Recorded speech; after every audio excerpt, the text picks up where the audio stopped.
אנחנו היום הולכים להמשיך להילחם, ועוד נכונו לנו משימות רבות כדי להשיג את המטרה של להשמיד את החמאס. גדוד הוא חלק מצק"ח 7, ובעצם היותנו גדוד החי"ר של הצק"ח יש לנו אחריות גדולה בלחימת החי"ר ובלחימה המשולבת בין החי"ר לשריון לאורך כל הלחימה. קודם כל האויב מפחד.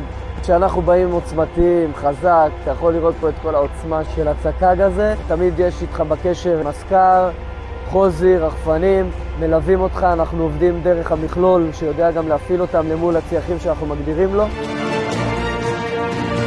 גדוד 12 נלחם איתנו כחלק מהצק"ח, לוקח כל משימה עם פיקוד לפנים, עם לוחמים אמיצים. אני שמח על הזכות שיש לי כמח"ט, שיש לי צק"ג כזה. מרגישים כאן כבר חלק מהבית הזה של צק"ח 7, איזשהו קשר דם שנרקם כאן. צריך להגיד שבתוך הלחימה המורכבת הזאת מתגלים פה דברים מופלאים. לוחמים אריות נלחמים כאן, זה מטורף. העורף והלוחמים כאחד. כל אחד ממי שנמצא פה מבין את החשיבות. יש סינרגיה מלאה בין כולנו, להילחם ביחד בצורה הכי טובה שאפשר. שיתוף פעולה פורה גם מלמעלה למטה וגם מלמטה למעלה. כל החיילי חימוש עושים כל מה שהם יכולים בפנים. ונותנים את המענה המיטבי לגדוד בשביל שהגדוד יוכל להמשיך בלחימה, בתמרון בפנים ובעומק. והשילוב הזה הוא יוצר משהו שהוא שלם. ואני חושב שחטיבה 7 משתמשת בזה בצורה מדהימה. לוחמים מופלאים. היכולת שלהם לסכן את החיים בשביל חברים שלהם, תוך כדי ההתקלויות לצאת מהנמר ולפנות את הפצועים, היא מופלאה בעיניי. החובשים פה חובשים טובים, הלוחמים לוחמים נחושים, הצלנו המון חיים. הגענו לכל הפצועים, פינינו את כולם. אם עזרתי למשהו אז עולם ומלואו. הלוחמים מבינים טוב מאוד מה הם עושים ולמה הם צריכים להמשיך. הלוחמים ברמה הכי גבוהה שיש, עושים כל מה שהם יכולים, ומתאמצים עד הקצה. כולם מוכנים, כולם דרוכים, עם כל הקושי שיש לנו. ומחזקים אחד את השני, כל אחד בנפילות שלו, העיקר שקמים ביחד. החבר'ה, הרעות של אחד של השני, דבר הכי טוב שיש. זה הדבר הכי חשוב שאני יכול לעשות. אז אני פה. אנחנו הגענו בצורה הכי טובה שהיינו יכולים להגיע אליה. לומדים שכל הטול שעבדת עליו בהכשרה, אתה מיישם את זה פה בעיניים עצומות. צוענים, כל אחד מיוחד במה שהוא. גולן שכמעט צריך לעשות נעשה. חטיבה שעובדים בה עם הרגליים, עם הכוח, עם הכל.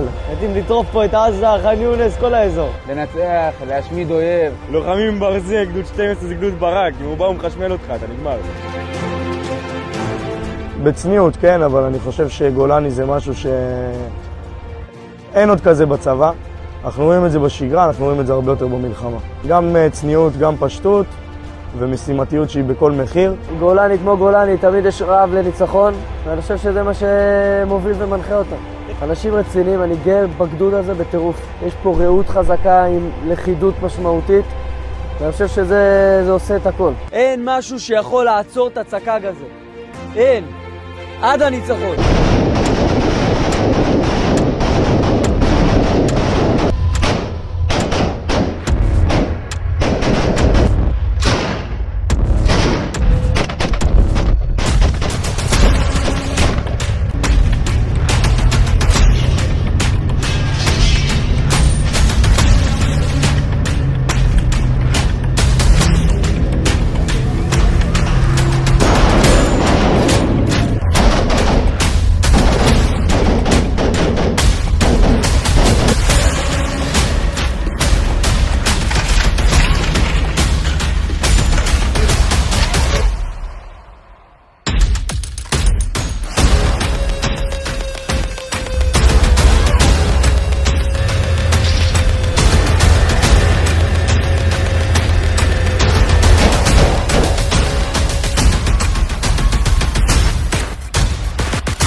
גדוד 12 בגבול לבנון, גזרת ארדוב, הרגשה מעולה, הרגשה של שליחות. מוכנים לכל תרחיש, נותנים מעצמנו כמה שאפשר. כל לוחם בגדוד מבין שאנחנו כרגע בגזרה הכי חמה במדינה. עושים משימה סופר ערכית. דואגים שיהיה סדר, שלא יהיה פלישות, שלא יהיה חדירות, כולם נעולים, באים לתת. אנחנו נמצאים בהגנה, וזה יותר קשה מהתקפה, ואנחנו עושים שם תפקיד מאוד חשוב. המורל גבוה, והחבר'ה אוהבים אחד השני, משפחה. מאוד מאוד דרוכים, יודעים את האיום, יודעים שיש על מה להגן, שומרים על הבית. אנחנו מוכנים מאוד. אני חושב שאנחנו התאמנו הרבה, שומרים על הגבול, תופסים את הגזרה כמו שצריך. גדוד 12 החליף בשנה האחרונה 3 גזרות מרכזיות. זה לא סתם חטיבה מספר 1, וגדוד 12 לא סתם קפץ את כל הגזרות האלה. אם זה רפיח, אם זה לבנון, מה שנצטרך נעשה בצורה הכי טובה. אתה יודע, זה גולני, זה גולני. תמיד ישימו אותנו במקום הכי קשה, ונדע להתמודד בצורה הכי טובה שיש. כל קטן עלינו. שומרים על האזרחים, של זה התגייסנו. גדוד 12 מוכן לכל דבר, זה המקום. צריך להגן על הבית. רוצה לאחל לעם ישראל, שיהיו חזקים. אנחנו מגדוד 12 שומרים עליכם גם מהצפון, עד הניצחון.